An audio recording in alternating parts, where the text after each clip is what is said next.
Les travailleurs sociaux et médico-sociaux se posent beaucoup de questions sur leurs écrits professionnels. Et ce qui cristallise le plus les questions autour des écrits, c'est les questions autour du dossier de l'usager. On peut appeler le dossier du patient, le dossier éducatif, le dossier social. On va trouver des tas de mots et se poser beaucoup de questions sur comment le gérer, qui peut le gérer, qui peut le consulter, qu'est-ce qu'on va mettre dedans, qu'est-ce qu'on ne va surtout pas mettre dedans.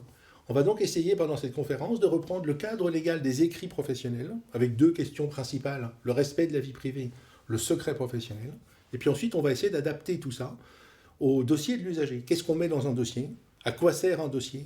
Est-ce qu'un dossier épais n'est pas un dossier suspect? Parce que ça veut dire que personne n'a de vision synthétique de la situation.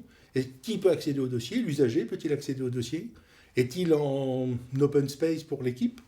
Est-ce qu'il y a des parties du dossier qui sont confidentielles? Et puis les familles dans tout ça. Est-ce que la famille accède au dossier? Est-ce que les enfants accèdent au dossier? Est-ce que les parents accèdent au dossier? Donc on va remettre tout ça à plat. Le cadre des écrits, le cadre du dossier de l'usager, comment le gérer, comment aller vers une pratique bien traitante de la gestion du dossier de l'usager en respectant ses droits, le droit au respect de sa vie privée, le droit d'accès qu'il a à toutes les informations qui le concernent, et puis voir à quoi peut servir un dossier, puisqu'on dit qu'un dossier, normalement, ne sert qu'à l'usager, donc on met dedans ce qui est utile à l'usager, pas utile à la structure, utile à l'usager, et a priori ce qui lui est positif, parce que ce dossier, il va circuler, il va être transmis, il va être partagé, et on ne sait pas ce que ceux qui vont recevoir l'information vont en comprendre et vont en faire.